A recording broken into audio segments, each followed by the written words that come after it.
Oh, I would say Grand Rising, but it's 119. So, good afternoon, everybody. It's the man that needs no introduction. YouTube's Pete versus Anxiety. Here we go. What's going on? How y'all doing today? I am the Pete versus Anxiety. Yeah, pod matches and YouTubes and Spotify all the way down to Pandora Radio, Rumble. I'm everywhere, guys. It's so nice to be here. How you doing, friend? I'm doing. I feel like I just woke up. It's snowing pretty hard here, actually. Yeah, it's not so in here. It's just cold outside, so it's nice. Um, right. So, how you want to do this? You wanna start from Little Pete. I haven't heard Little Pete's story before. Okay, so when I was 10 years old, my mom abandoned me. So that's the whole scenario behind this thing. Like, the reason why I kind of like always trying to make everybody feel accepted is because I found out when I originally started doing the show before we went to the video version is that when I was 10 years old, my mom abandoned me. So apparently the ripple effect it had on my life, I didn't realize, but I met a man named Dr. Tim Blake, who he and I were discussing this, and he said to me, and when we were interviewing, he said, Pete, did you just have something abandon you when you were a kid? I was like, whoa. You It was a see crazy me. thing. Like he's seen it though. He's been doing it for like 30 plus years. So, he knew how to identify certain things. So like, that really had a really good effect. We had argued a lot about something totally stupid. I don't even remember what it was, something dumb, but my mom and I have never had a really great relationship when we were kids and things like that too. So like when she kicked me out, she wanted me to come back and I was like, no. So then she wanted me to go to therapy. So her thing was that she claimed that I was having coping issues, and it was not. It was actually her. So when she was told that, she didn't like that. So she's like, I don't want to do therapy no more because I don't want to hear that anymore. So it was like, it doesn't work like that, man. So then, like you don't realize how much effect that your trauma has as a kid. Like, because I was 10 years old, I didn't know what's going on. I didn't think about it really and too deep about like really what was going on and like, hey, or whatever, it didn't make much sense to me. So like I didn't know how to process it all. So but at the same time, I spent a lot of time alone. So you keep in mind now, I'm left with my thoughts. I'm like 11, 10 years old, around that age, right in the junior high age range, and I walked to school. So I by myself a lot of times. My dad worked nights. And then we were staying with his girlfriend at the time, who she's a fucking psycho. This chick was nuts. Like she was planning their wedding before the wedding was even introduced, and there was no wedding at all. That was the crazy part of this whole thing. So I stayed with him, and me and my mom really didn't see much. Like I would visit her on the weekends and things like that when I had to.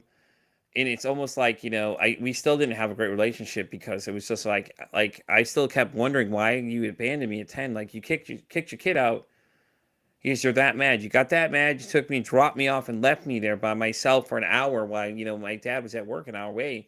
And he's like, "Well, I'm not home yet. I won't be home for an hour." And she still just okay, like the Flintstones cat, dropped you right on the doorstep and just left. And I'm just like, what? Like, you still wonder about it. And so I like it's one of my big internal struggles I have now. Like I've been dealing with this year is like all the things and the ripple effects of things that have happened from this thing. Like like I was a real angry person. I was not a pleasant person to be around. Like I'm not the same person I was before. Like before, you would not want to be around me. You're like, well, fuck this guy. I don't want to be around him because it's the truth. I was an asshole.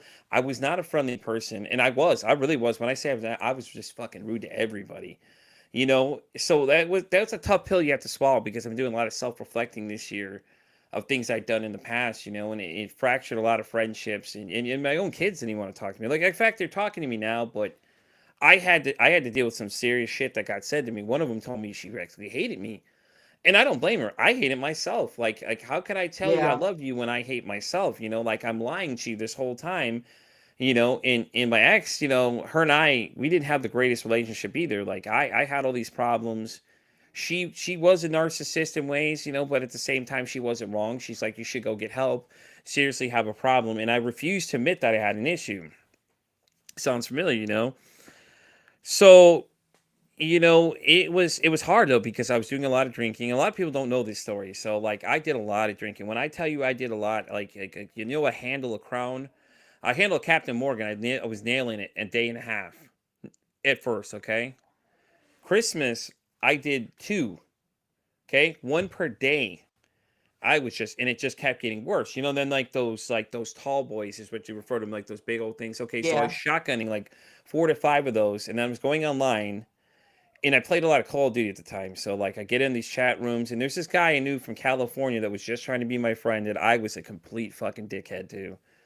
Like I was such an ass. This poor guy did not deserve what I did. Like I got on and I just started becoming the most obnoxiously toxic person that you'd ever met in your life. Like I'd say the most horrible things and not even think twice about it. Like I was telling kids to go fuck off, and all these things that I don't like now, that I don't like, because it makes me feel like old Pete, and I don't like it. Like if I get upset and I get angry, like you kind of like do the slamming your fist kind of thing. Even that upsets me, because it's like I don't want to be that person anymore, because I didn't like that version of me.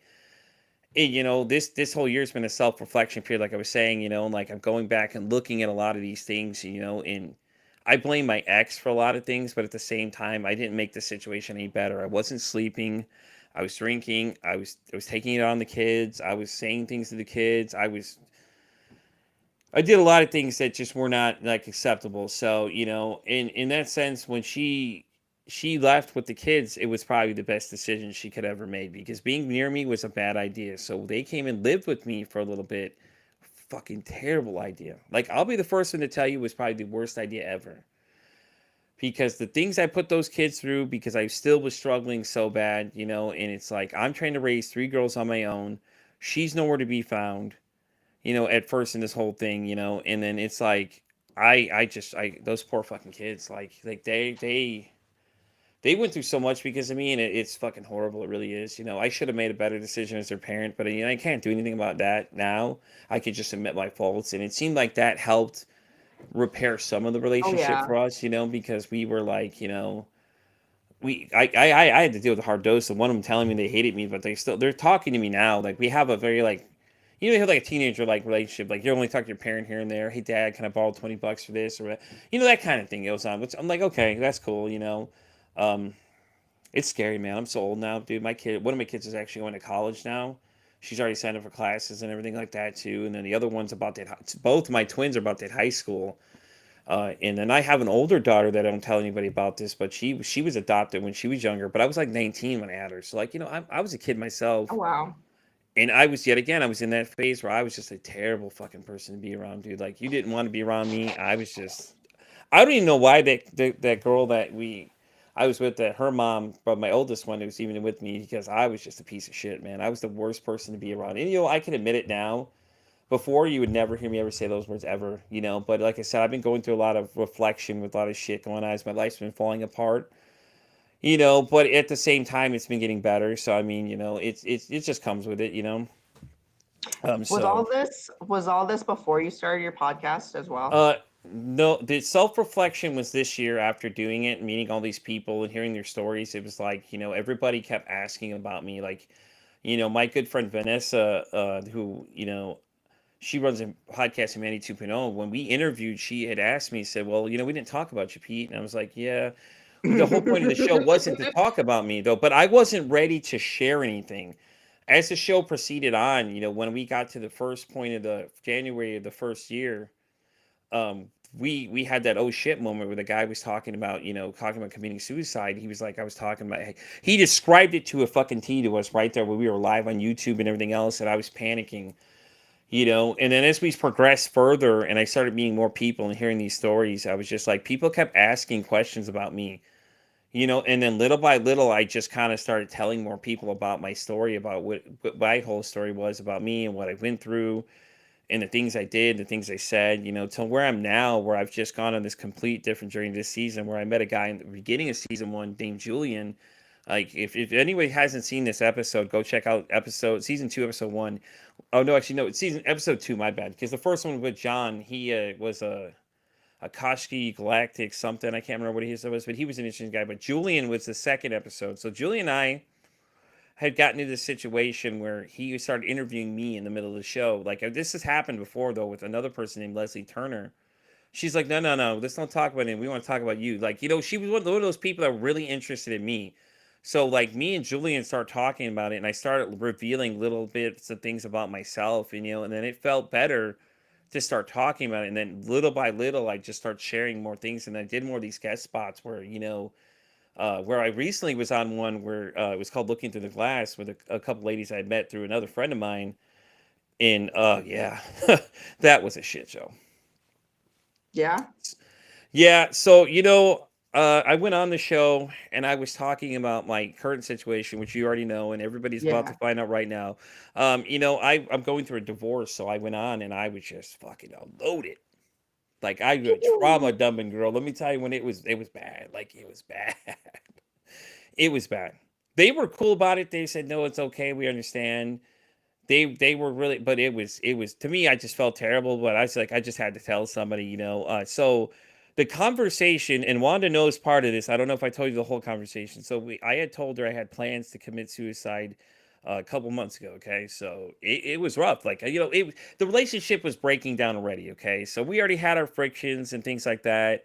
And she was going in for surgery where she had to have that piece of her ear back here removed. Okay, so we had a disagreement about something the night before, and I told her how I had this plan, but I pussied out basically. So she told me an exact statement was, okay, so if I don't make it through this, then make me the 13th reason why. And I was like, how are you going to tell somebody that just told you that and think that's acceptable? Her answer was, well, I thought I'd scare you not to doing it. I said, but what if I would have done it? What would you have said to that? How can you sit there and be okay with that? What if I would have done it though? That's the thing. Like you go back to that point of, we're married. I'm supposed to be your husband. I'm telling you that I'm struggling, and your first thing is, well, you chose the wrong woman to tell me. Is it really though the wrong woman for me to tell you, or the fact that I told you because it's not easy to come tell somebody that you had a plan to basically take yourself out of the picture, and then your response is, okay, let me egg you on to go do it. That to me doesn't make any sense. That's counterproductive to what you're trying to do. But that was her theory about the whole thing. So when I was on the show with the girls, I was talking to them, and I was just unloading, dude. Like it was fucking bad. Like it was bad. I felt so bad after watching it again. But they were like, no, it's okay, dude. It was fucking horrible. Like I was just unloading, like I was like, fuck it, I gotta tell somebody. And I just went, and it was like a verbal diarrhea just coming out when I was telling them all about it. So yeah, it was fun. You felt bad, but you also felt good afterwards. Well, yeah, Letting you because know, hey, like you carry around that secret. Like you didn't want to. I didn't want to tell a lot of you guys about it because you don't know how people are going to react. Like people start freaking out when suicide comes up to the conversation. Think about it. If someone comes to you and says, "Hey, Juan, I'm going to kill myself. This is it." You don't know how you're going to react in that moment. You're like, "Oh fuck, hold on, wait a minute, hold up, hold up." If you're not prepared for it, you're not ready to answer it because you're like, "Oh shit." And most people, that's what it is. They don't know what to do in these situations. So, it's funny though because this is some new news. I'm actually going to do a panel on Wednesday with somebody with a group, a nonprofit called 911 VIP. What the idea that these gentlemen are doing is basically giving you practical solutions on what to do in crisis situations. So, like if you get in these situations, what are actually working versus all that dialogue. Oh, okay, try these things. Okay, these are yeah. proven methods that work. And things like that too. So, they are doing a panel on Wednesday, and I had talked to them briefly about it though. So I'm excited to do that and then see where it goes from there. So I'm hoping it Is it kind of, live? yeah, it's gonna be a live panel. And where do you watch that at?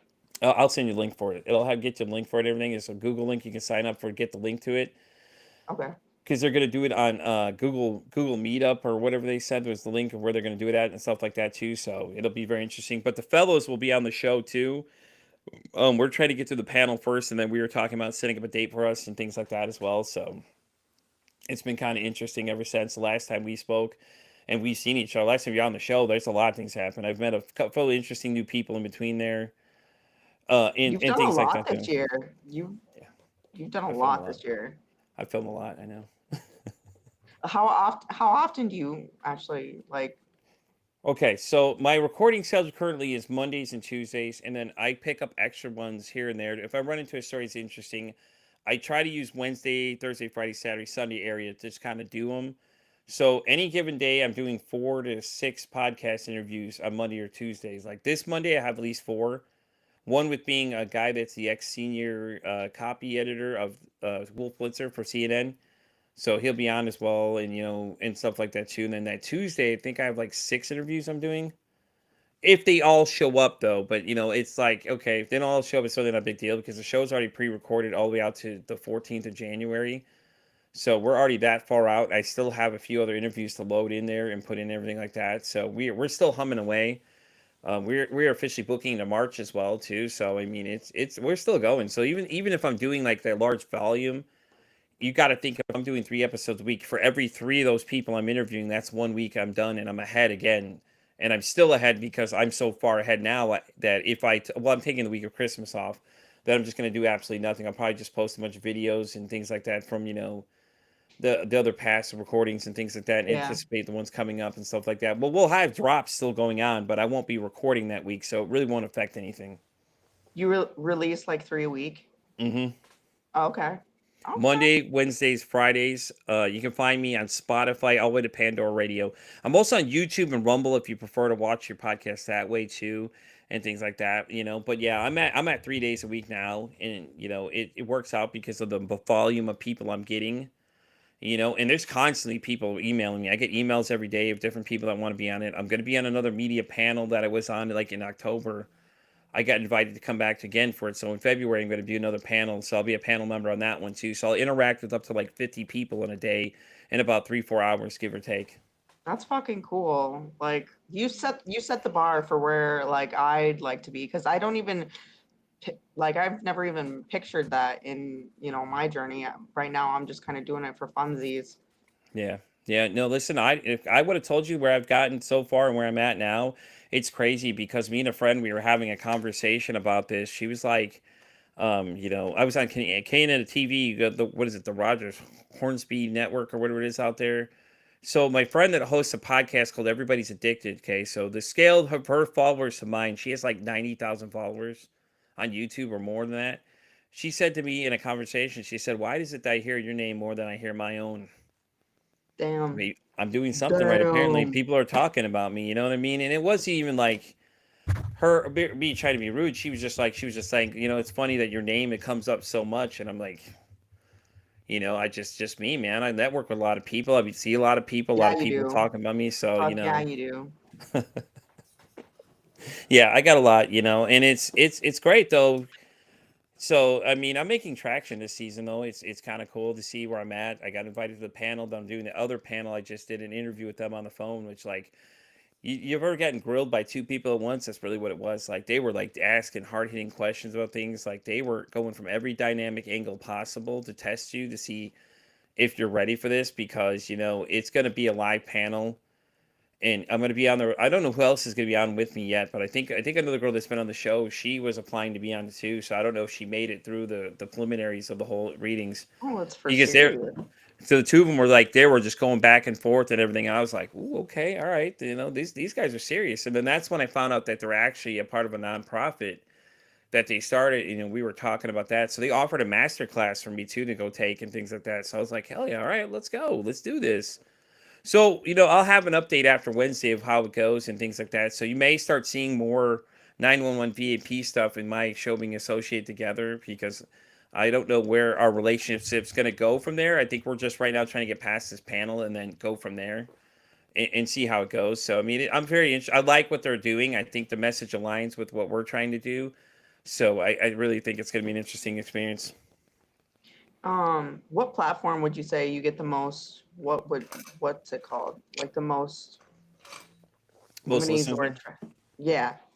It depends. Like I said, that the reason why I'm so broad is because everybody has their own thing. Like everybody's like, "Well, I have Apple Podcasts, or I have this, or I have that," and I'm like, "Well, cool, I'm there." Oh yeah. Someone literally told me, "He's like, well, I'm listening to iHeartRadio." Well, I'm on iHeartRadio too. Do you have to manually upload them to all those things? No, secret is I don't actually use something called Sprecher. You load it in and it'll shoot it out to all the things for you. Mm. Pandora is actually you just submit it to it. I didn't realize how easy it was. I met a guy named Noah. He runs a podcast called The Lethal Venom, and he was telling me it's like, yeah, Oh, oh my gosh, Noah May or mm-hmm. whatever. I had him on my show. Yeah, Noah came on and he was talking to me. I was like, "Yeah, you're not on Pandora." I'm like, "No." He's like, "Oh, it's just easy, man. You just go over there and submit your thing to Pandora, and they'll pick you up." I'm like, "Oh, okay, all right, cool, all right." You never know, I didn't know. I was like, "All right." So, but I would say I think Spotify honestly, but but why I use it doesn't tell you. It just tells you like other because I'm using the free version, so I'm trying to keep my costs low right now. So, I was looking at the analytics of like YouTube and stuff, and it's funny. One of them is like you see how many people have viewed things. It's interesting to see. Like, I just like I think the most traction though would be audio, honestly, because I'm at like what I'm at 3,500 downloads already, which is nice to me. It's like because you really can't look at the numbers in the first 2 years. You kind of work on your consistency. Like, I've never numbers looked at my matter, but numbers. I'm just curious what they are. I'm just kind of looking. Like one day I had like 635 downloads. I don't know what happened that day. I I know. guess it was like everybody and their mom wanted to come check it out. I guess I don't know. Like, I couldn't tell you. Like I just know what it says because like it'll tell you versus where you're at to where you're at now. So you get different percentages and things. And I'm just curious to see what it is. And then some people are actually using Sprecher too to listen to the show. And it's interesting, man, because like every time you hit record, it's like you don't know where these conversations are going to go. Like they just get wilder. In fact, the girl that I hosted recently that I've known for a year from TikTok, she was like, well, I had, I had Homeland Security kicking in my door. It's like, huh? Like what? She's like, and she just casually brings up like, oh yeah, this girl's story makes Breaking Bad look like a children's cartoon, basically. I'm like, friend, hold up, hold. You can't just say these three-letter words and be like, oh yeah, well, Homeland Security, everybody was looking for me, and not act like that's no big deal. Like, yeah, I'm like, the fuck. So I will tell y'all though, if y'all have not seen my interview with the Columbine shooting survivor, I am Ugh, gonna the anniversary of the date of when it happened. I'm gonna re-push it out again so everybody can well, that's a listen good to it. You idea. can go to YouTube and check it out now because it's on there. You had to go literally all the way to the bottom to get to the earlier stuff. It is probably one of the most intense interviews you've heard in your life. Now, keep in mind that I'm giving you all a fair warning right now that it is very graphic. If you can't handle something that's intense, like I'm telling you, that is not for the faint of heart. Like you hear some graphic shit that goes on. Like you're getting a firsthand eyewitness experience of what it was like to be in that library when one of the active shooters was like about maybe 6 feet away. She was enough that she could see the whites of his eyes. So I'd say 6, 7 feet away where she was, and she was hiding under a table. And like you're hearing it, like she describes this whole moment to you, and I could tell you all day, but when you're hearing this woman describe it to you, you're just like locked in listening to this thing, and it's like, oh shit, because it's all audio. This is before I did video. She was one of the earlier interviews I had, and it was intense, man. Like I was in a dark room, like lights out, like that proverbial picture where there's just see the whites of your Yeah. eyes sitting there, and you're listening to this shit, and it's like I'm hyper focused, like I'm not hearing a single thing around me, and you're just listening to her talk, and she's like, okay, I'm under the thing, and she's going the description, and I'm like, oh fuck. Oh, and you want to get up and scream, get out of the way, bitch, that kind of thing. Like you want to get up and yell, but it ain't gonna matter. She's like describing the moment to you and everything, like but like I said though, it's a pretty graphic conversation.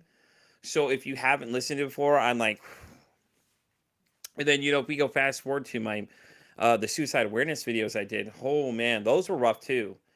Now, the woman I met that had to explain to her kids that their dad took their life, like that, I Oh, don't think I yeah. could do that. I couldn't do it. I don't care what anybody says. I couldn't fucking do it. I don't care. That woman's stronger than me. I couldn't do it. How would you explain to them like I couldn't do it, dude? I'd break down. I couldn't do it, man. Like that woman's like that's a badass right there, dude. That woman's a badass. She was awesome though. So I do have something I want to announce though that the kids, the older two kids, actually were going to come be guests on the show, and we're going to discuss what's it like since their dad, like the moment they found out dad passed away and what happened and what their feelings were about it and how kids react nowadays when they tell them, my dad unfortunately took his life. Just, get a perspective of what kids are thinking these days and the things that they're dealing with. That way we can better educate these younger kids and people like, hey, listen, maybe be a little more sensitive about things, even though, what I mean? Because we don't know what they think. And I feel like this would be Yeah. a great way to get into their inside of their minds to see what exactly they're doing. Did you end up, or you're going to? I haven't done it yet, and we're gonna set it up, but it's in the works. It's one of the things we're working on, stuff like that. We have some other interesting interviews coming up. Like one woman told me she was a trafficking survivor. When she Oh, okay. pitched it to me, I was like, I told everybody the same thing. I said, hey, so tell me a story. So they get in there, and this woman goes, okay, and just goes, hits that accelerator and goes. I'm like, oh, okay, yeah. Well, I was a sex trafficking victim. Okay, hold on, what? oh yeah, then I'm just like going in all these other details and things, and I'm just like, hold up, what? Huh? And like, mind you, we have 2 minutes to interview. Okay, so they got 2 minutes to pitch me, and I'm listening to what these people are saying.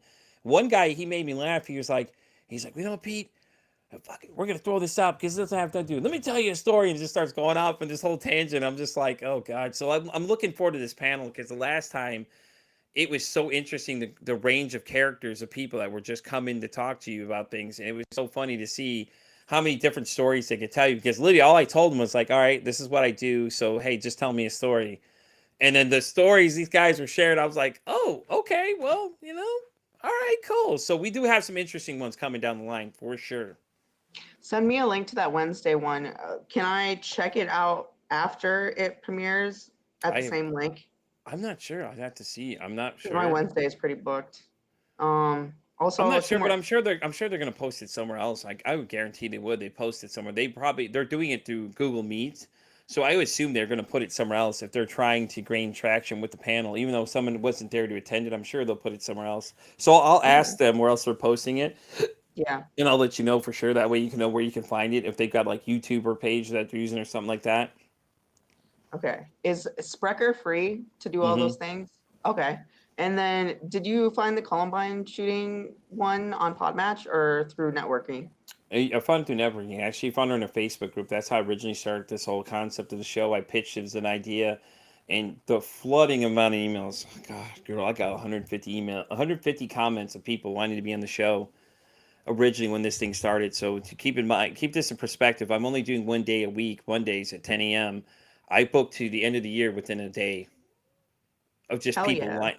lined up that want to be in the show. So I was like, well, fuck it. I'll add a 3 o'clock slot. Why not? And I asked the network ahead of time. I was like, hey, can I do this? And they're like, yeah, go ahead, do it, man. Why not? So I was like, okay.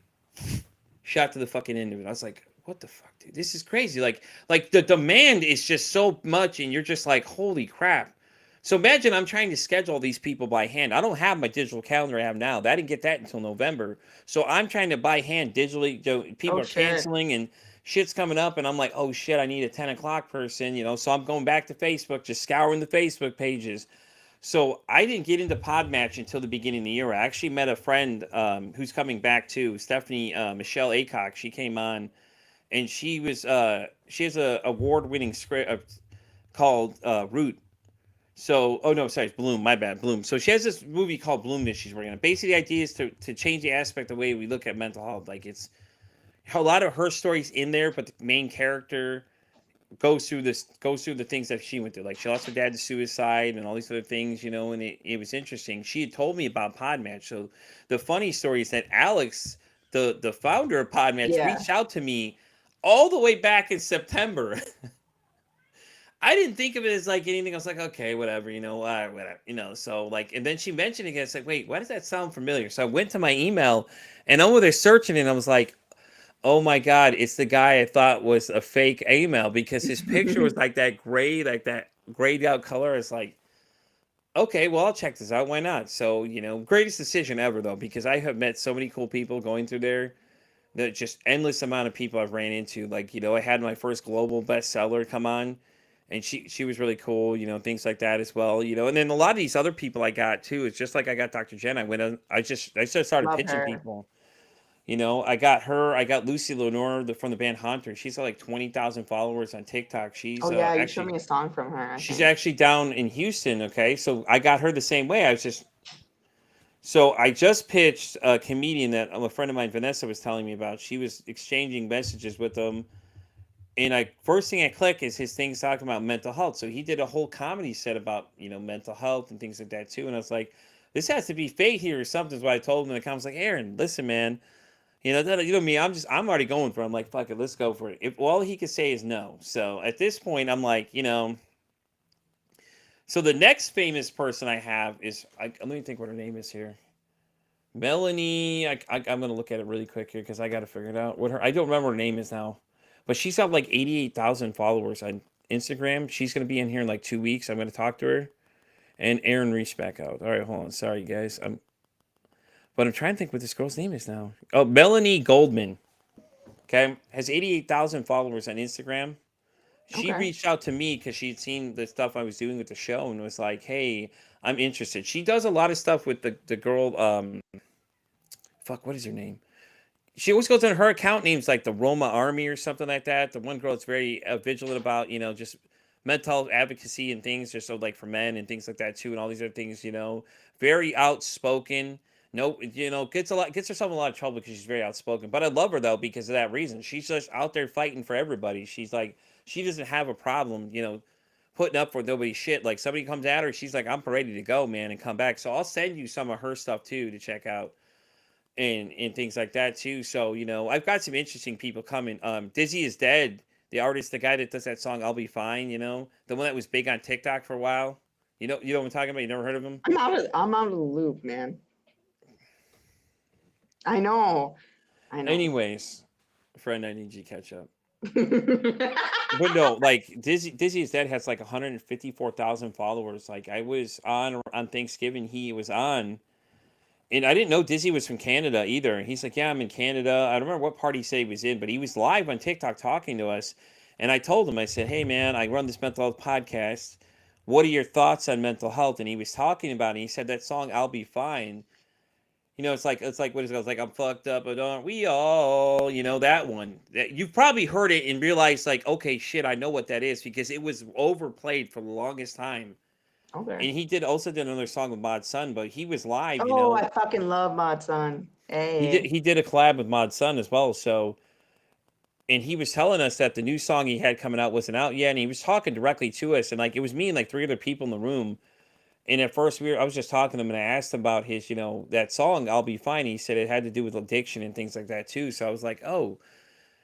And then I pitched him. And I said, Dizzy, man, let me be honest with you. I run a mental health podcast. I'd love for you to come on and talk to me. And he said, hell yeah, go and do it. So I sent him a message. So I'm waiting for him to confirm a date. So, it's been pretty exciting though, man. Since the last time we talked, I've been pretty busy hitting up people. So You know who I'd love to see you have? NF. I think he'd be great. I love him. It'd be great. It'd be awesome. Listen, I take anybody. I love artists. Like musicians are the best. Just because, think about it, a lot of us, that's what we use. We're in those really bad Oh moods. yeah. Music, is the way we kind of get through things. And that's why, remember how I asked everybody that question, hey, what's your mental health song? If your mental health had a Yeah. song, what would it be? And it's always great to see the reactions of things that what people say. Like I had one girl in season 2, the first person I did in the new studio setup, she said that Welcome to the Jungle by Guns N' Roses, and I was fucking laughing. I was like, oh my God, dude. So it's interesting because like you get their perspective on things. Like I had Life's Lost come on, and they're a big mental health advocacy person too. A lot of their songs are about like, his struggles and all these other things that he's gone through. And it's always so interesting to hear the backstory of people's stories and things. And then when you ask them too, like, hey, how does it feel when someone comes to you and said, hey, listen, you saved my life, but you didn't know it. Like that has to be the greatest feeling of all time, though, is that your song that you made that someone heard had that much impact on them too. And then I have another friend, Note. He does the song I Trust the Process and stuff like that. He had been on the show too. He actually has another song that is coming out that has to do with just that as well. So it's been great, man. Like I love any kind of artists that are listening. If you want to come on the show, dude, hit me up. I love it. PeteForSocietyPodcast.com. Just shoot me an email. I'll reach back out to you when I get a second. It's the easiest way to reach me. And it was nice too because I've been working on that too. We got the website going now, so I have a better way to connect with people. I have all my guest spot interviews of different shows I've been on and things like that too. I'll Oh, be making nice. another appearance on Couple Nukes. I'll be going back on there to talk to my buddy Mr. Whiskey and things like that too. I'm doing another one in January called something unprepared or something. The whole idea is no prep. The woman doesn't prep at all. I'm like, fun fact, I don't prep either. So hey, guess we're on the same That's page here. crazy. That's crazy to me. Crazy. Why? Why do you think it's crazy? Cause I just, cause I'm a prepper. I honestly, I use Copilot for a I lot of my prep. stuff. The only thing I prep is the intros to everybody. Like I'll look at what their topic is. Now I've used questions for some, but like some people's books. If I haven't had the time to read them, I have them like, hey, do you want to give me some prompt questions? I'll work off them. Like I did it with a couple people just because. I want to make sure we focus on the point is them coming to talk about the book, and I want to make sure we stay on point with the book. Things that we want to highlight from this book. What do you want? You know what I mean? Like I asked somebody that recently, they're like, "Well, they're all in their profile." I'm like, "But that's not what I asked you." I said, "Do you want to give me some questions to work off of that based on what you want to highlight in this book? Like what part of that is hard to understand? Like." You understand, because when you're booking people, they're asking these weird questions, and you ask them something like that, and they just look at you like, "What do you mean? What do you?" It's all in the profile. I'm like, that's not what I asked you though. Like, answer the question. Like, come on now, There you go. right? It's Nice. frustrating, man. These fucking people. I swear, dude. Like these people. But Um, anyways, I'm listen. I did want to say though, I'm very proud of you though. I'm so happy to see you're still doing this, man. I did talk to your guest from the other day. He reached out Casper, to me. that's what I was gonna ask you. Casper did reach out to me. We hadn't talked fully. Casper gave me the full rundown of his diagnosis and things like that and all this stuff. So I haven't had a chance to look at it. Real sweet guy, real understanding. It was like, "Hey, I'm sorry to message you so late." I'm like, "Hey, fun fact, I'm at night two with you." Yeah, he's a night shift. Me Um, too. I work nights too, so it was great. It worked out, and I was messaging him. Then I had something come up, where I had to deal with it. I was busy at work, and I was like, I felt bad, but Casper understood. He was really cool about it. Though. I was like, "Hey, man, I'm so sorry." Da, da, da. So we are working on a date right now. So we were going to record pretty soon, I would think, when we figure out what works best for both of us. Because me, I kind of whatever. I don't I have sleep most of the one. time. I have one on the 11th with Casper and his friend Soul, and I guess they both have DID. Which I think is a really interesting topic because it's not talked about. Okay, so the reason why it's not talked about a lot. There's a woman I want you to meet if you can get her. Danny Blum. She wrote a book called Fracture. Was it Augments of Fracture or something like that? I can't. It's an Amazon bestseller. Okay, she interviewed 100 people with DID. Now, when you meet Danny will tell you exactly why it is a lot of the people with that condition don't really talk about it much. They want to be heard, but then they feel like at the same time people want to try and cure them, but that's not. They don't want to be cured. They don't mind the fact that they have the different personalities is their coping mechanism to help them keep them safe.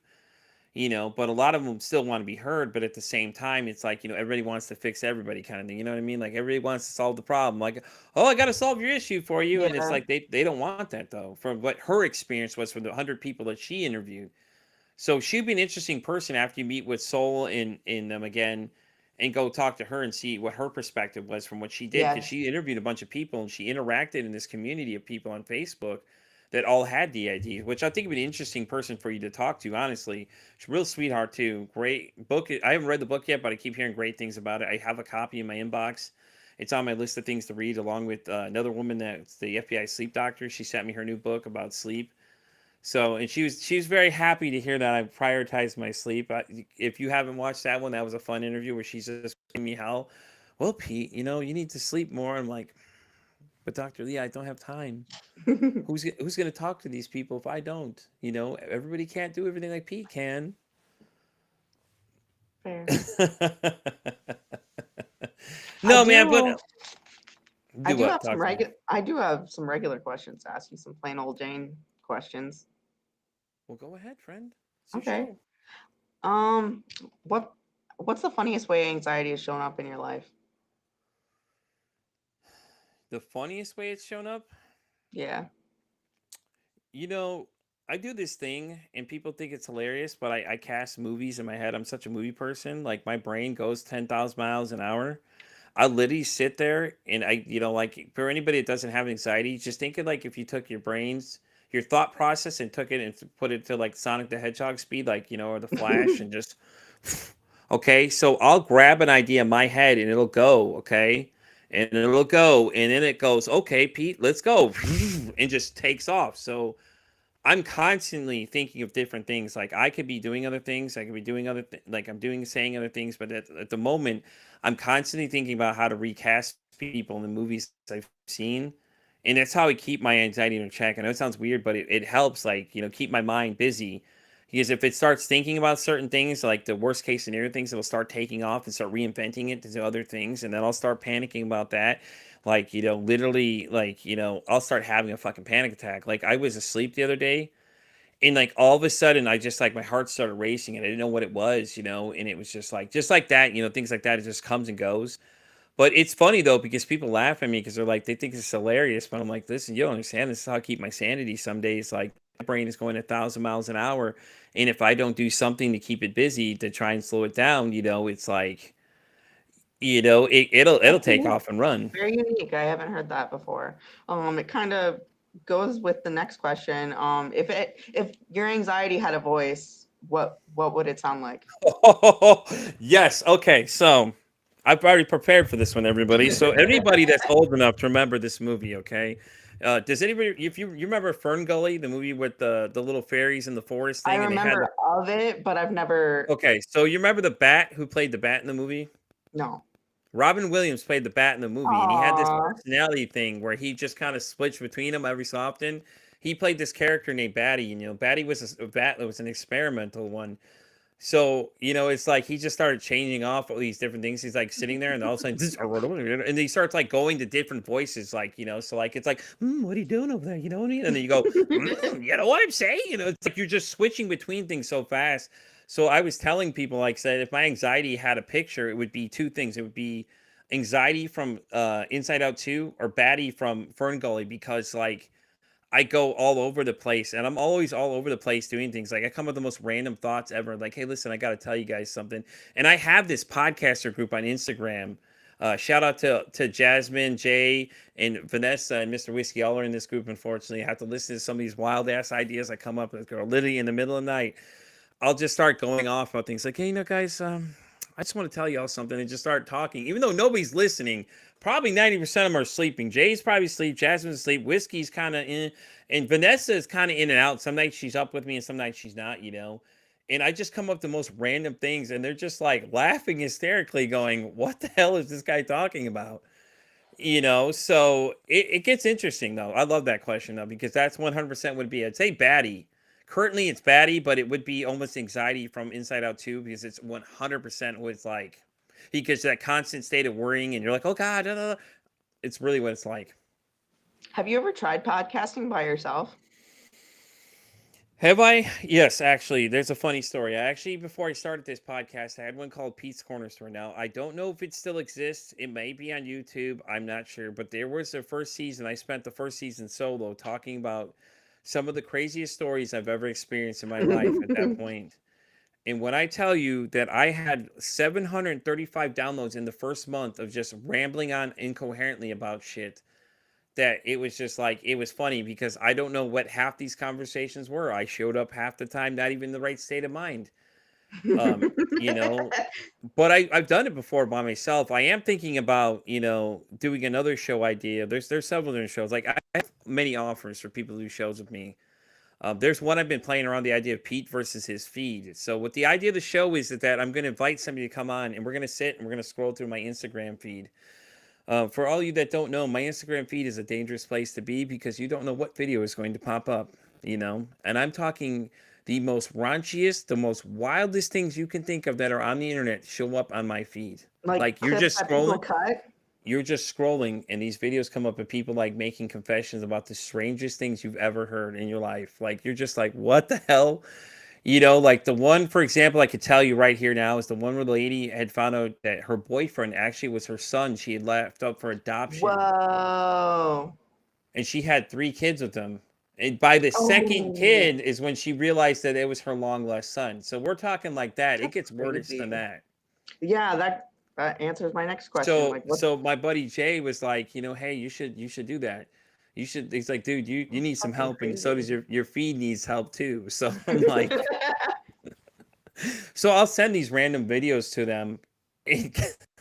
They're bad. So yeah, it's an idea I've been playing with though, kind of. Like I thought it'd be something fun to do. We have another podcast we're thinking about doing as well with the four of us getting together and just talking about random things and answering like Q&A questions and things like That that would be too, and just cool. giving our opinions. Yeah. Um, do you ever watch your old videos? You know what? I'm gonna be honest with you. I hate the sound of my own voice. I know that sounds weird. I'm a podcaster. I have to No, I think listen. a lot of Anyone people add say that. I hate the sound of my own voice. Like some clips I'll watch, like it was hard to watch the interview where the guy was admitting about committing suicide with he had He had the pew pew in hand. He's sitting at the edge of the bed, and he's literally contemplating this thought as he's talking to me about it. And like, it was the most uncomfortable moment ever because I could remember what it was like to be in there because I was freaking the fuck out. Like you wouldn't know looking at me, but I was freaking the fuck out, dude. Because like I didn't know how to handle this situation that was going on, but he just kept talking. I was like, all right, I'm gonna let him keep talking. And he's talking, I'm gonna let him go. If I get banned on YouTube, I get banned on YouTube. At this point, this is interesting to see, and it's happened a few times in the show. If you go watch the interview with Sherry Boyle, I sit there and I go into blank stare about 30 minutes in because she's talking about this entity named Spirit. That's what she calls it, that she channels to write these books. I swear to God, when I tell you that I couldn't explain to you what was happening in that moment where I literally stop, I'm staring at the camera like this, and I'm not saying anything, and then I get all excited and I get worked up and I just start telling her about what I saw, and she just smiles at me because she knew what was going on. To describe the experience to you, it's like you get this staticky feeling around you, and it's like I couldn't hear anything else. Nothing else fucking existed except for what this woman was saying to me, and I'm like I couldn't respond right away because she just kept reading, and when she stopped, I came out of it and I just went, "Oh my God, let me tell you what happened." Da, da, da, da, I was just going off. So yeah, yeah. I hate the sound Have of you my ever been voice. hypnotized before? No, Oh, it's an not not not knowingly been hypnotized. No. you should try it. I tried it and I cried. I literally cried. So I am going to explore some other avenues of that stuff. So I am definitely interested if you know anybody that would do that. Yeah, I'm interested actually, to see. Matt Johnson is great with it. That's Okay. that's who I chose. Well, I'll Um, reach out to because I'm always interested in trying new things. So I'm gonna have. I met a woman recently named Shannon Curtis. She said she would do a chakra reading for me. And Shannon ooh. wrote this book called No More Monsters Under Your Bed.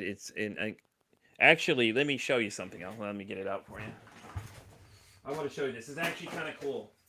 So Shannon and I, mind you, had met a few days ago prior to this package arriving to my house. Okay.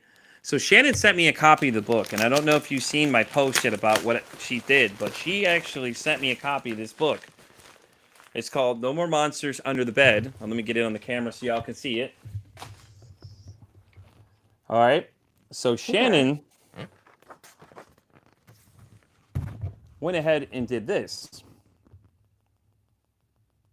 Okay. Aw. And what it says, Pete, may you always remember to shine your light into the world.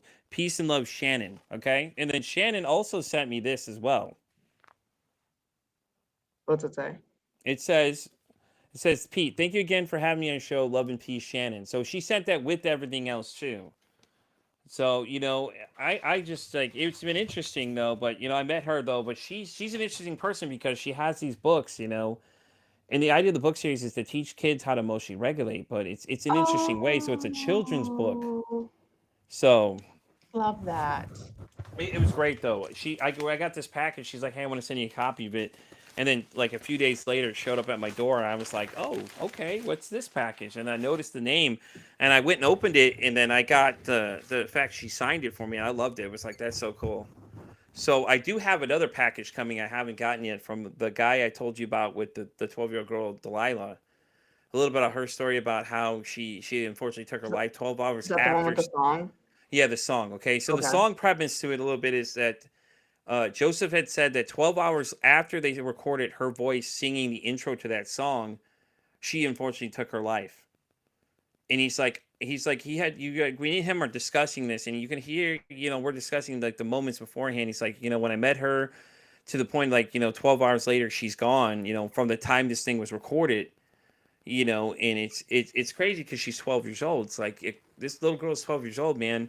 What was it that she was dealing with that was that bad that she decided that she just couldn't deal with it anymore? Is the real question.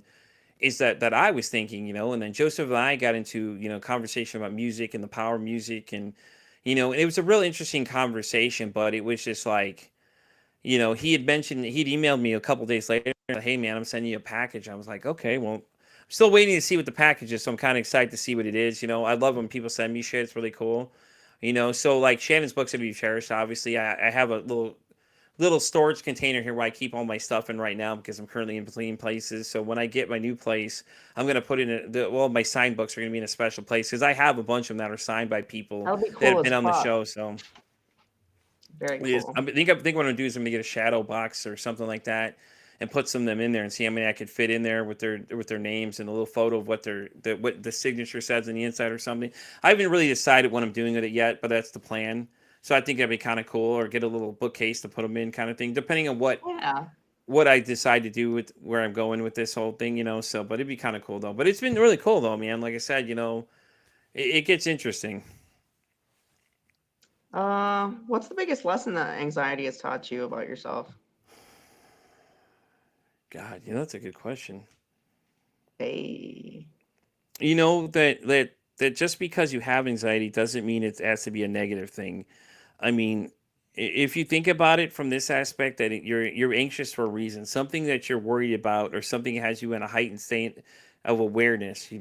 That you don't have to let it own you. Like, anxiety is not who you are; it's just something you deal with. And I like to quote this girl I met, the Whitney, when she was on the show. She said that my mental health diagnosis is, and she listed herself. So, like, by example would be, my name's Pete. My mental health diagnosis is I have anxiety, depression, and ADHD. I do not let these things identify me, but I am, because I am Pete as a person, not these identifiable things I deal with, and that's the thing, though, when it comes to anxiety. Like, you don't have to, it doesn't have to be negative. You can use it like a superpower too, because that heightened sense I of feel like awareness you do means that, that. you know what I'm saying? Like, your constant state of awareness will leave you ready to be ready for things, and it's like, don't don't take your diagnosis and let it own you ever. Like, what I mean? Don't be one of those people that own it. Like, it lets you own you. You own it. Like, you just deal with these things, and there's ways to handle it and things like that too. But at the same time, it's like, the constant state of worrying, it teaches you how to manage it better too, and like, you can use it for certain things. Like, I'm very heightened state awareness of what's around me at all times. Like, I'm very paranoidish a little bit, but not a lot. So, like, that constant anxiety, I'm always kind of looking around, because I was held up at gunpoint while I was working in Houston, and ever since then, I've always had that sixth sense, like my hair stands on the back of my neck kind of thing. My anxiety goes up. Usually means that something's wrong, or there's something, I'm feeling something, and like I said, doing the show, I learned that, in sense of energy. So, like, a lot of times that's what it is. Like, I'll either get that state of, like, where I feel somebody come up to me and start talking to them, and like, if my anxiety starts going up, that means that I don't like them for some reason, or something about them I don't like, or something of their energy that they're giving off I don't really like, and it's almost like a spider sense, really. It was a pit of the stomach, and then I realized that it's also my anxiety too, because my heart will start racing a little bit, and I'll just kind of get, like, like that feeling, like I know something's not right, but I couldn't tell Yeah. you what it is exactly, kind of thing. And I've always thought it was a weird thing, but then after I started exploring energy healing, I found out that it's just that I'm very sensitive to energy, and that also that I'm an empath, so I can feel a lot of people's feelings. So it's hard sometimes, man. When you do this show, you have to be prepared for these conversations. Some days I'm mentally drained, but it gets easier though. I do tell you this much: it does get easier every time you hit record these conversations. You get more prepared for them, because as you meet these people, um, my best advice is to try and take away something from that conversation, like something they could teach you, you can add to your repertoire, Oh things yeah. you can use. So, but yeah, but like I said, I like to use it like a superpower, though. I don't let it own me, though. So, Do you ever have days when your anxiety is stronger than your,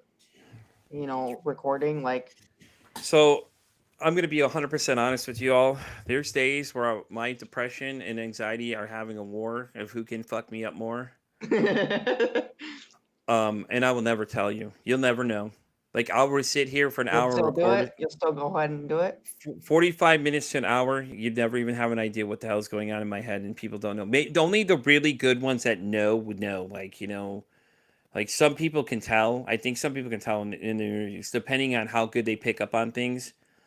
And some don't won't say it to you, but they'll wait till after and say something. Usually, like, hey, listen, oh, if you need something, like Dr. Jen. Uh, After we interviewed, she's like, "Hey, listen, Pete, do you ever need to talk to somebody? You let me know." Like, why would you say that to me? You know what I mean? Like, you know what I mean? Like, your first sentence, like, she knew something wasn't up. She knew I was lying about some things, and You know, and it's hard though, man. Like it's hard not to mask because it's like everybody wants to be like, "Oh, I'm so sorry," and it's like to me, I don't want to hear all that shit. I don't want to hear all that. And like, I understand you all have great intentions, but please understand that, like, when I say that, I'm not trying to be rude. That's just how I feel. Don't take that as how everybody feels. I just don't want to hear all that. Like, I already feel like shit. I don't want to take the burden on you because I'm an empath, so I'm already taking your emotional on top of everything else. So for me to prevent that from happening, that's my own way of deflecting. It's just like, like I don't really say anything because I don't want them to add on to the feeling already. Like if I'm in a pit, like I'm talking like you got a black hole size fucking hole sucking you in. But when I get on the show, you never even know. Like I completely like don't even let anybody know. Unless, like I said, unless you really know how to pick up on certain things, you can tell when I'm having a rough day, and then other days it's okay, you know what I mean? But it gets better now that I'm in a better setting of situation. So I mean, there are Yeah. days though it's still, there'll be days where I'm just like work like stresses me out, and I come home and I'm just emotionally exhausted.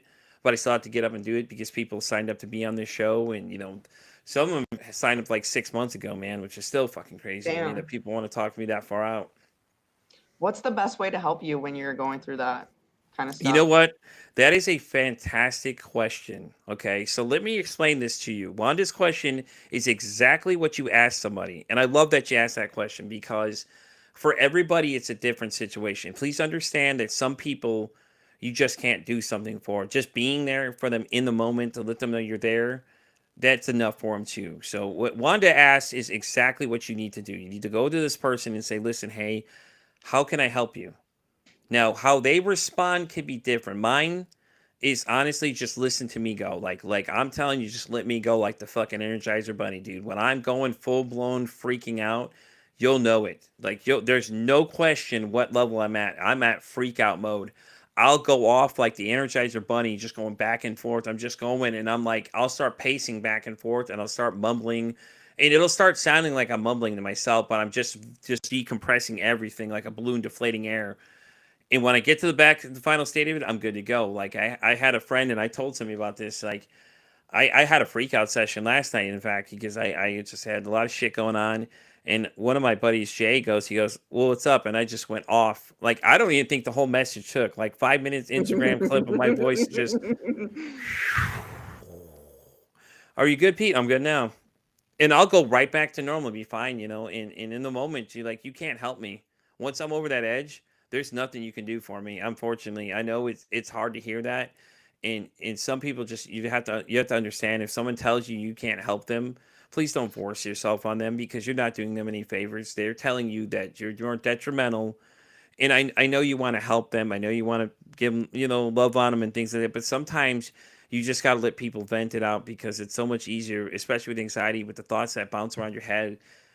I'll talk to myself sometimes just to get the thoughts out, just so they stop bouncing around my head. Like this morning, I was talking to myself. My boss goes, "Were you talking to yourself?" I'm like, "Yeah, yeah, I was." I said, "Yeah, I was," because I don't want to get upset with other people. So because if I end up going in a full blown thing, I'm gonna freak out and I'm not gonna remember anything I Yeah. said to you. You Oh know what I yeah. mean? And things like that too. And it's hard. So, but like I said though, please, whatever you do, please respect whatever they tell you. I absolutely cannot say it enough. I can't repeat it enough. And like Wanda said, just ask them like, hey, what can I do for you? Because that's the most important thing. It's not what you can do for them. It's what they want you to do for them. So it doesn't matter what your thoughts are. Fuck your own feelings. It matters only to what these people are asking you to do. That's fair. I like that answer. So I think you kind of already covered this, but what's next for Pete versus anxiety? Hopefully this will be a full-time gig is my plan down the road. This question came up yesterday during the conversation for the interview for the prelim for the panel. I'd like to do Pete for anxiety professionally for a while now. I think the conversation of mental health is not going anywhere. Now the normality of it, it's probably going to still be a bit for it because you have so many people that go out there with all this misinformation and say these things and say like, oh, hey, what are the warning signs of suicide? Like, there's really no warning signs. I hate to break the news to you. You have no Yeah. idea. And Wanda had no idea until I told her about this whole thing. She would have never even known what the hell was going through. I just like I understand people are trying, but I'm on a mission to debunk a lot of these things too. Like I just want this conversation to be normal, and I think that like just offering the safe space that I'm in. I'm planning some of their ideas, maybe some of their show ideas. I don't know yet. I really don't know. I'm going to see where this nonprofit thing goes. I'm hoping that I can work with them hand in hand, and maybe that they be eventually be the sponsor of the show, which would be great because our Fuck messages yeah. align in things like that too. And then eventually I want to expand to other people under the Pete versus Anxiety branding logo or whatever we're calling it at that time. And add more people to the conversation because I think the more people we have talking about this is better. And I think the more average people that we have talking about it's even better because we all can listen to a doctor lecture us all day, but when you're having a conversation with somebody, I think you get further versus a lecture. Now, don't get me wrong, some people are better suited for the other situations, and that's the great thing about it. But with my show, it's just like I keep it as casual as possible. So, who knows, man? This could be the professional setting, man. I could be telling you a year from now that this is what I do for a living. What do you do? I podcast for a living, and then people are like, really, what's your show? So you never know. I'm excited. I'm excited to see where it takes you because you've really like accelerated this year. Just every time I talk to you, it's something new. Yeah, yeah, man. The last 24 hours has been crazy. Like a lot of things have happened. I have somebody that's talking about possibly donating some money so I can buy a new computer setup and things like that too. Oh, With the nonprofit and then the possibilities of what are going to happen after that. I'm going to have the gentleman on the show, and then I'm going to talk to them about possibly being an advocate for them and go around talking other shows for them as well as promoting my brand as a combo deal. And things like that too. And I just totally agree with what these guys are doing. I love what they're doing. Samuel and I can't remember the other guy's name. I'm so goddamn sorry. I don't remember the other dude. But his partner that's here in Texas with us, I met them yesterday. But Samuel was my original contact and things. But you could tell he's really passionate about what he's doing. He's like, I'm gonna eat, sleep, do this nonprofit, and then we're gonna get to the point. He's like, he's going through the steps of like what he needs to do to the point that he can just do the nonprofit only and quit his job. And I was like, I love it, man, because that's the same thought process I have. It's like, what do I that's the need to goal. do to get me to that level where I can just say, you know what, I quit. I'm gonna go do this. I'd rather do something meaningful with my time than waste my time at a 9 to 5 doing something I absolutely fucking hate. Yes. Um, I forgot to ask you. Usually before I start, I ask, what's your favorite color and what's your favorite food? You know, my favorite color. I don't know. Let's take a wild guess. Red. Red? Okay. Red. Red. Red. Red And because I'm from Illinois. When the state bird's a cardinal, and I've always had a special feeling with a cardinal. And I forgot what Shannon said the spiritual thing with cardinals were. I think she said it was like a loved one wants to say something to you kind of thing. So I've always had a real good connection with it because one, it was where I grew up, and I've always seen them all the time. And I always loved the birds. They're pretty birds. If you've never seen one in person, they're really great. Favorite food, man, damn, that's a good question there, bro. I would say pizza, but Texas has shitty pizza. Let's be honest; they can't make a fucking pie to save their lives. I guess sushi. I would say maybe like Oh, that's a good I, answer.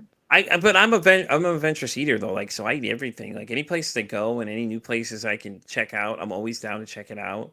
I always enjoy a good bowl of ramen. Things like that as well and stuff like that too. I'm a sucker for all those kind of things. Like I said, pizza though, but it's like it's hard because I'm very selective because I'm from the north. So like pizza up there versus down here is way fucking different. They don't know what they're talking about. That ain't pizza. That's ketchup on there. Ew, that's disgusting. It's basically what their pizza sauce tastes like. I'm sorry, Texas, you guys just don't get it, man. Like your shit tastes like pizza sauce. But there is a good Italian place though in town where I live though.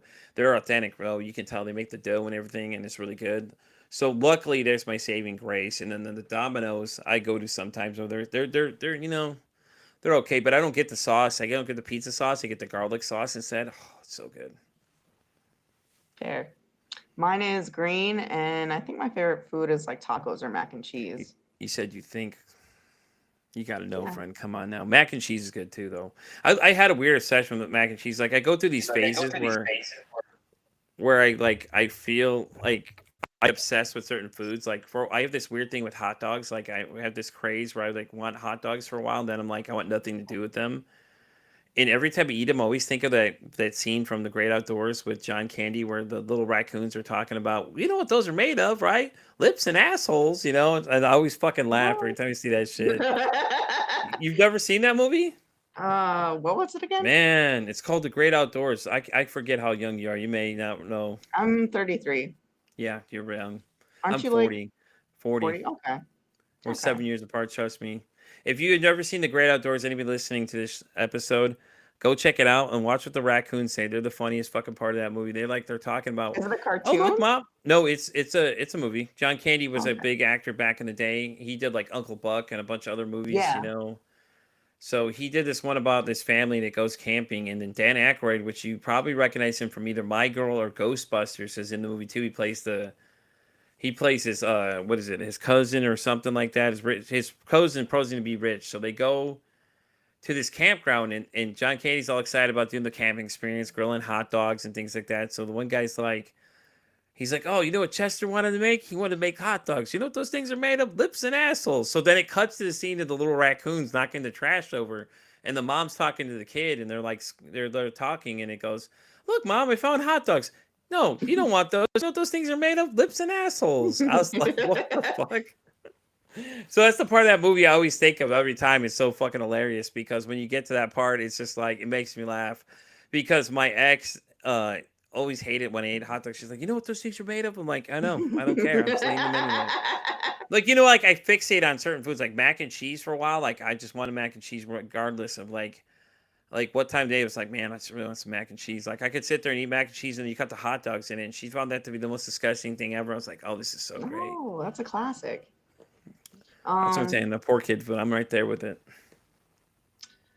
Is there anything that we didn't cover that you'd like to cover? God, the only message I have for y'all before we sign off is that just talk about your mental health for the love of God, please. And fellas, start talking. At 80 fucking percent of us committing suicide, what number do you want at this point? 89.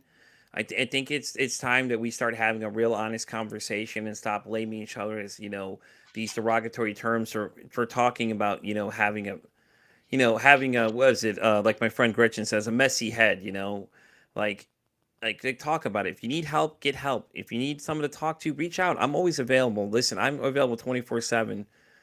You can ask Wanda over here. I send her random messages in the middle of the night just to make sure Oh she's yeah. alive.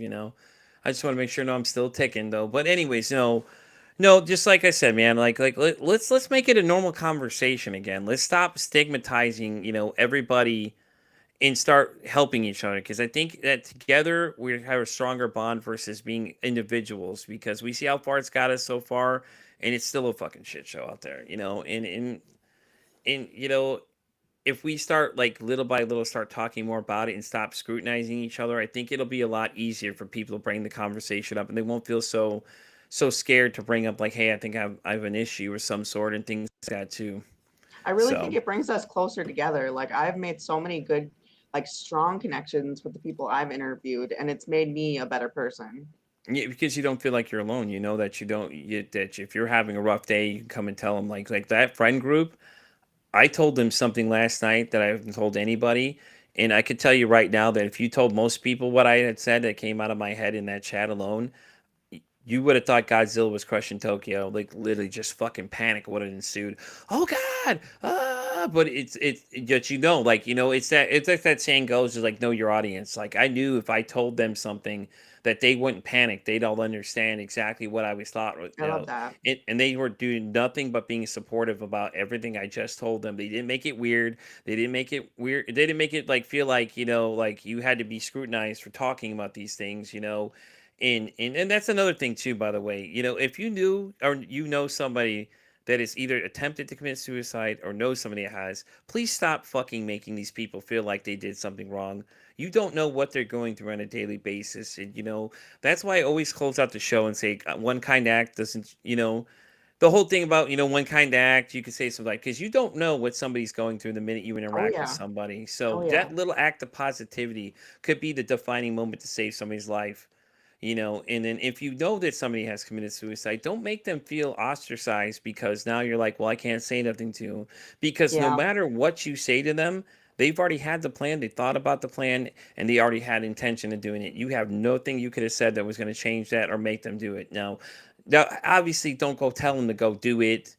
Let's be common. Let's Please use don't some do fucking that. common sense in here. You know what I'm saying? Use a little common sense. But for the love of God, let's please stop making these people feel weird. And and if somebody comes to you and tells you something, listen.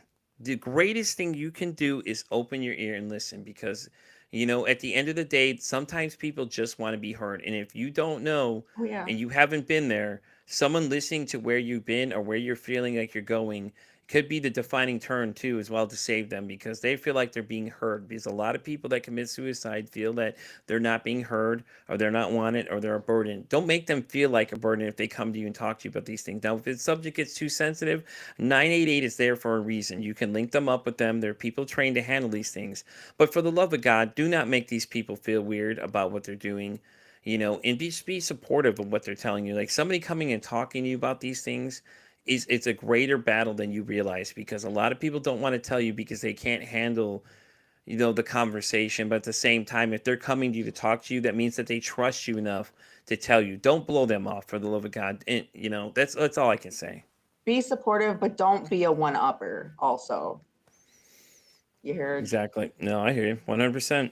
Don't try and one All up me again, right. okay? Well, Pete, I wish you the best of luck. I thank you for being on the show, and know that you're welcome back anytime. Guys, listen, you can find me PeteVersusAnxiety.com. I'm sorry, PeteVersusAnxietyPodcast.com. I took a book out of Giselle's book. I'll explain that reference in a minute. You guys can find me wherever you find your podcasts at. Guys, if you want to be on the show, go to the website, email me. I'll get back to you. If you know Wanda personally, reach out to her and she get to me quicker. I'll look out for your emails, guys. And as always, don't ask how your day is. Say, hey, how's your mental health?